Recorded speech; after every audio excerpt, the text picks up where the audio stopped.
Você alguma vez já ficou doente ou teve algum próximo de você que ficou doente? Com certeza, né? É óbvio. O que acha, hein? Você parece um perfeito gênio.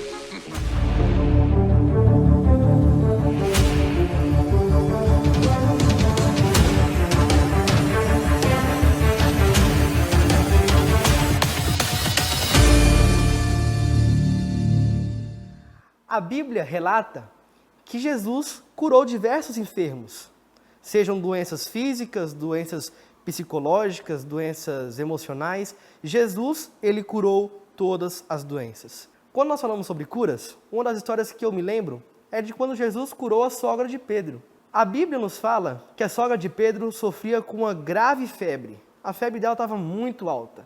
Ela estava debilitada em uma cama e Jesus então ouviu o pedido de Pedro e foi até a casa dele curar sua sogra. Quando nós falamos da cura, dos milagres de Jesus através de curas de saúde, nós devemos lembrar que essas curas reafirmam a autoridade que Jesus tinha, até mesmo sobre as enfermidades, sobre doenças e tudo aquilo que na época não tinha uma medicina tão avançada. Então, Jesus, quando curava os doentes, ele reafirmava a sua autoridade de Deus. Então, as curas de Jesus tinham um papel muito importante dentro desse sentido bíblico, porque reafirmavam que ele realmente era Deus. Nessa história da cura da sogra de Pedro, nós podemos tirar algumas lições. A primeira delas é a seguinte: Jesus tem poder para curar conforme for a sua vontade. A história nos conta que, além de Jesus ter curado a sogra de Pedro nesse dia, ele curou diversas outras pessoas. Então Jesus, através dessa história, nos mostra que ele tem poder para curar, independente de quem for, conforme a sua vontade. Em segundo lugar, essa história da cura da sogra de Pedro nos ensina que até aquelas pessoas que creem em Jesus também ficam doentes. Tem gente que prega aí que não, pessoas que creem em Jesus não ficam doentes.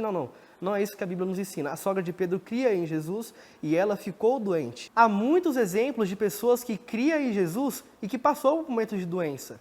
Elias ficou doente, Paulo ficou doente, Timóteo ficou doente, enfim. Dorcas ficou doente. Nós temos diversos personagens bíblicos que passaram por um momento de fraqueza na saúde. Isso nos aponta que não importa a sua fé, não importa isso, não importa aquilo, a doença vai nos atingir porque isso faz parte do pecado. Só que essa cura da sogra de Pedro nos mostra que Deus tem poder para curar se for da vontade dele.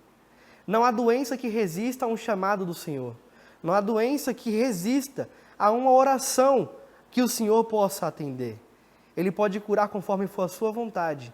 E eu gostaria de te lembrar de uma passagem lá de Paulo, que todas as coisas cooperam para o bem daquele que ama a Deus. E por fim, a cura da sogra de Pedro nos mostra também uma parte de que Cristo cumpriria a sua profecia quando ele viesse. O capítulo 53 de Isaías nos lembra que Cristo tomou sobre si todas as nossas dores e as nossas enfermidades. Então, tudo aquilo de ruim que nós tínhamos e temos ainda hoje, Cristo tomou para si. Ele pode sim curar, se for da vontade dele. Ele pode sim restaurar, se for da vontade dele. Ele pode sim, através das suas orações, atender o pedido e curar conforme o teu querer. Se hoje você tem alguma pessoa que está enferma, se hoje você se encontra enfermo, eu te convido a orar por isso. Peça a Deus para que seja feita a vontade dele. Peça a Deus para que ele cure conforme o querer dele. E eu tenho certeza que se for para a honra e glória do nome dele, ainda que as sequelas fiquem, ele vai curar. Se por acaso as sequelas ficarem, que sejam para a honra e glória. Quando você olhar para as sequelas, que você se lembre que Deus tem o poder da vida. E se assim não for, que você ainda possa permanecer fiel ao lado dele e entender que ele tem todo o controle da situação. Vale a pena confiar em Deus. Ele não vai te desamparar. Que o Senhor te abençoe. Tamo junto.